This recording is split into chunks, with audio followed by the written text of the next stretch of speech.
late to the show. And that's just kind of like the main thing. I mean, every school has great facilities, everything. Every school has this and this and this. I mean, but when it gets down to it, it's kind of like, I mean, I like to take away football completely. And if I was going to school here, I like it, and that's kind of what I did here. And I like it. It's real close to home, so I can always shoot home if I need to. Yeah, for sure. I know Coach Dabo and some of the other guys are really open about their faith.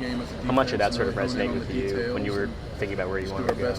I mean, that was a big thing. I mean, not just with Coach Sweeney at his face, but like you could just tell the whole building, everyone in there was really big on their faith, and that was a big thing with my parents and them, and just coming and just seeing that really drove me in. What stuck out to them? Was there a particular moment or something where they were like, all right, this is a good place for people to talk about, people are okay to talk about their faith? I would probably say when Coach Sweeney, I went to his South Carolina camp. I was supposed to be at Clemson camp, and Coach Brooks called and he was upset about it and kind of going off. And Coach Sweeney just kind of took the phone from him and he just said, let him go visit whatever schools he wants. And before he commits, he was like, can you do one thing for me? He said, before you commit to whatever school, he said, if you're not coming here, call and tell me why. And he said, and I'll be perfectly fine with it. So, I mean, that was a big moment for me. So just because he had that like detachment. Yeah, he was kind of cool with it. He said, you go visit all the schools you want, and he said before you commit, he said,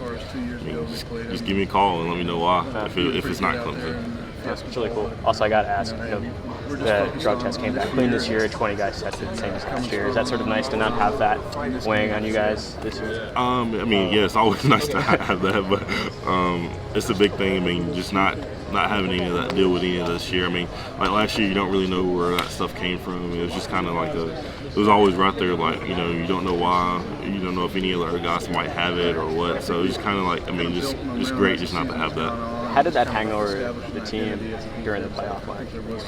I mean, it was just always talked about. I mean, Dexter and them were always at practice and stuff, and then anytime someone was talking to Dexter, that's all it was, or any of the other guys, Braden, it was just always. And then, I mean, just to see Braden practicing every day and he can't play in the game, it was always there. Yeah, that must have been tough for him. Oh, yeah. I think, Thanks, man. No problem.